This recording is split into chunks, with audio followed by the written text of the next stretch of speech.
ನಮಸ್ಕಾರ ವೀಕ್ಷಕರೇ, ನೀವು ನೋಡ್ತಾ ಇದ್ದೀರಾ ಬಹಳ ವಿಜೃಂಭಣೆಯ ಸಂಭ್ರಮ ನಡೀತಾ ಇದೆ. ಎಲ್ಲರೂ ಅವರ ಪಕ್ಷದ ಏನು ಮಾತುಗಳಿದೆ, ಏನು ನಡೀತಿದೆ, ಇವಾಗ ಜನರ ಕಷ್ಟಗಳು ಸಮಸ್ಯೆಗಳು ಏನಿದೆ ಅಂತ ಕಮ್ಯುನಿಸ್ಟ್ ಪಕ್ಷದವರು ಬಹಳ ಅದ್ಭುತವಾಗಿ ಹೇಳ್ತಾರೆ. ಬನ್ನಿ ಅವರ ಅಧ್ಯಕ್ಷರ ಮಾತ್ರ ಅವರ ಅನಿಸಿಕೆಗಳು ಏನು ಅಂತ ನಾವು ತಿಳಿದುಕೊಳ್ಳೋಣ. ನಮಸ್ಕಾರ ಸರ್. ಸರ್, ಏನು ಅನಿಸ್ತದೆ ನಿಮಗೆ? ಎಷ್ಟು ಖುಷಿ? ಯಾಕಂದರೆ 100 ವರ್ಷಗಳ ಕಾಲ ಯಾವ ಪಕ್ಷಗಳು ಇವತ್ತು ಈ ರೀತಿ ಹೋರಾಟ ಮಾಡಿ ಈ 100 ವರ್ಷ ಅನುಭವಿಸಿಲ್ಲ. ಅದು ಮೊಟ್ಟ ಮೊದಲಾಗಿ ಭಾರತ ಕಮ್ಯುನಿಸ್ಟ್ ಪಕ್ಷ ಇವತ್ತು 100 ವರ್ಷ ಅನುಭವಿಸ್ತಾ ಈ ಕಾರ್ಯಕ್ರಮವನ್ನು ಸಂಭ್ರಮ ನಮ್ಮ ಎಲ್ಲರಿಗೆ ಒಂಥರ ಖುಷಿ ಆಗ್ತದೆ. ಯಾಕಂದರೆ ಬಡವರ ಪರವಾಗಿ, ದಲಿತರ ಪರವಾಗಿ, ವಿದ್ಯಾರ್ಥಿಗಳ ಪರವಾಗಿ, ಕಾರ್ಮಿಕರ ಪರವಾಗಿ, ಎಲ್ಲರ ಪರವಾಗಿ ಇವತ್ತು ಹೋರಾಟ ಮಾಡ್ತಕ್ಕಂಥ ಪಕ್ಷ ಈ ಪಕ್ಷವಾಗಿದೆ. ಈ ಪಕ್ಷ ನಮ್ಮ ಯಾವಾಗಲೂ ನಿರಂತರವಾಗಿ, ಯಾಕಂದರೆ ಇದು ಅಧಿಕಾರ ಬರಲಿದ್ದ ಪರವಾಗಿಲ್ಲ, ಬಟ್ ಹೋರಾಟದ ಮುಖಾಂತರವಾಗಿ ಜನರಿಗೆ ಒಂದು ನ್ಯಾಯವನ್ನು ಕೊಡಿಸ್ತಕ್ಕಂಥ ಪಕ್ಷ ಆಗಿದೆ. ಅದರಿಂದಾಗಿ ಈ ಪಕ್ಷ ನಮಗೆ ತುಂಬ ಖುಷಿ ಕೊಡ್ತಾರೆ. ಬೇರೆ ಯಾರ ಅನಿಸಿಕೆಗಳು ಮಾತಾಡ್ತೀರಾ? ಈ 100ನೇ ವರ್ಷದ ಶತಮಾನೋತ್ಸವ ಸಂಭ್ರಮಾಚರಣೆಯು ನಾವು ಮಾಡೋದು ನಮ್ಮ ಕಾಲದಲ್ಲಿ ಆಗಿದೆ ಎಂಬುದು ಬಹಳ ಸಂತೋಷದ ಸುದ್ದಿ. ಹಾಗೂ ಇಡೀ ಬಡವರ ಜನ ಎಲ್ಲ ಕಾರ್ಮಿಕ ವಿರೋಧಿ, ರೈತ ವಿರೋಧಿ, ಮಹಿಳಾ ವಿರೋಧಿ ಸರ್ಕಾರದ ವಿರುದ್ಧ ಯಾವಾಗಲೂ ನಾವು ಬಡವರ, ಕಾರ್ಮಿಕರ, ದಲಿತರ ಅವರ ನೋವಿನಲ್ಲಿ ನಾವು ಭಾಗಿಯಾಗಿ ಹೋರಾಟಗಳನ್ನು ಮಾಡುತ್ತೇವೆ. ಹಾಗೂ ಈ ಸಂಭ್ರಮಾಚರಣೆಯಲ್ಲಿ ಸೂರಿಗಾಗಿ ಸಮರ ಅಂತಂದು ಒಂದು ಸೂರಿಲ್ದವ್ರಿಗೆ ಸೂರು, ಮನೆ ಇಲ್ದವ್ರು ಮನೆ ಕಟ್ಟುವಕ್ಕೆ ಹೋರಾಟವನ್ನು ಮುಂದಿನ ದಿನಗಳಲ್ಲಿ ಉಗ್ರವಾಗಿ ಮಾಡುತ್ತೇವೆ ಅಂತಂದು ಈ ಮೂಲಕ ತಿಳಿಸುತ್ತೇವೆ. ಧನ್ಯವಾದಗಳು. ಇಂಡಿಯಾ ಒಕ್ಕೂಟದ ಎಲ್ಲ ಪಕ್ಷದ ನಾಯಕರನ್ನು ಆಹ್ವಾನಿಸುವ ಮೂಲಕ ಈ ದೇಶದೊಳಗೆ ಕೋಮುವಾದವನ್ನು ಹಿಮ್ಮೆಟ್ಟಿಸಲಿಕ್ಕೆ ಒಂದು ಸಂಘಟಿತವಾದಂಥ ಪ್ರಯತ್ನವನ್ನು ಮಾಡಬೇಕು ಅಂತಕ್ಕಂಥ ಹಿನ್ನೆಲೆಯೊಳಗೆ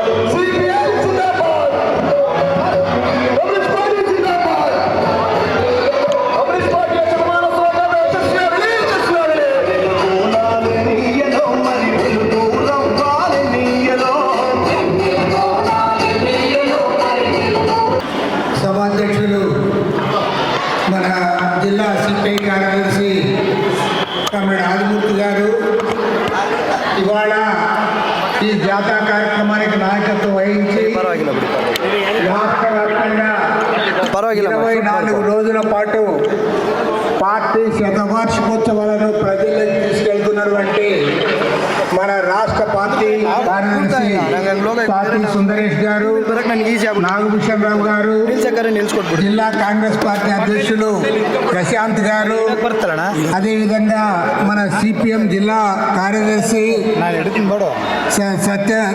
సత్యబాబు గారు, ఇంకా వేదికను అలంకరించిన మన రాష్ట్ర పార్టీ నాయకులు, ప్రజా సంఘాల నాయకులు, ఏఐటిసి నాయకులు, అదేవిధంగా ఈ సభలో పాల్గొంటున్న మన పార్టీ కామ్రేడ్స్, మిత్రులు, శ్రేయోభిలాషులు, సోదరీమణులు అందరికీ ముందుగా నమస్కారాలు.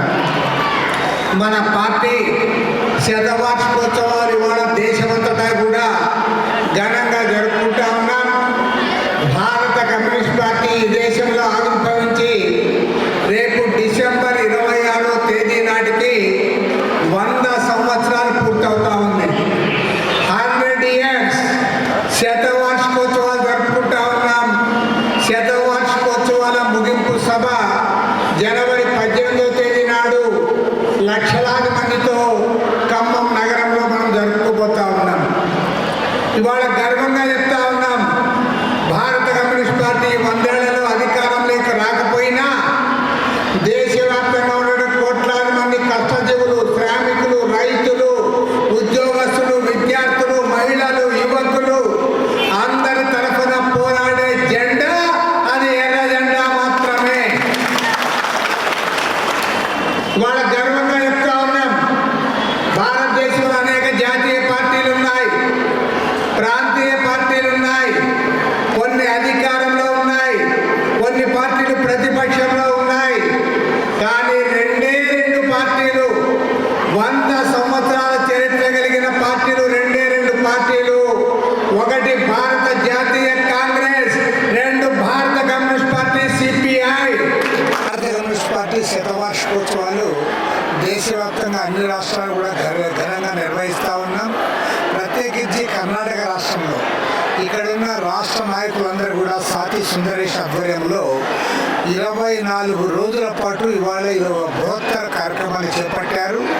మన 30వ తేదీ నాడు, నవంబర్ 30వ తేదీ నాడు కోలార్ గోల్డ్ ఫీల్డ్స్లో మా పార్టీ జాతీయ ప్రధాన కార్యదర్శి డి రాజా గారు ప్రారంభించారు. వారు మొత్తం 23వ తేదీ వరకు అన్ని జిల్లాలు కూడా కవర్ చేసి డిసెంబర్ 23వ తేదీ నాడు బెంగళూరు నగరంలో శత ఉత్సవాలు ఇవన్నీ కూడా జరుపుకుంటా ఉన్నాం. ఆ రకంగా అన్ని రాష్ట్రాల్లో కూడా ఈ కార్యక్రమాలన్నీ కూడా పూర్తయిన తర్వాత జనవరి 18వ తేదీ భారత కమ్యూనిస్ట్ పార్టీ శతవార్షికోత్సవాల ముగింపు సభ ఖమ్మం నగరంలో జరుపుకోబోతా ఉన్నాం. ఆ ఖమ్మం నగరంలో జరగబోయే సభకు లక్షలాది మంది పాల్గొంటా ఉన్నారు. అందులో మా పార్టీ జాతీయ నాయకులందరూ కూడా పాల్గొంటా ఉన్నారు. పెద్ద ఎత్తున ఈ కార్యక్రమాన్ని కొనసాగించడం ద్వారా రాబోయే రోజుల్లో భారత కమ్యూనిస్ట్ పార్టీ దేశంలో ఉన్న కోట్లాది మంది శ్రామికుల తరఫున, రైతుల తరఫున, అదేవిధంగా మహిళల తరఫున మరిన్ని పోరాటాలకు సమాయత్తం కావడానికి కోరుకుంటా ఉన్నాం. అదేవిధంగా దేశంలో ఇవాళ ఉన్న రాజకీయ పరిస్థితుల్లో కేంద్రంలో ఆర్ఎస్ఎస్ బీజేపీ ప్రభుత్వం, నరేంద్ర మోడీ ప్రభుత్వం అధికారంలో ఉంది. ప్రజల మధ్య చీలిక వేస్తూ ఉంది.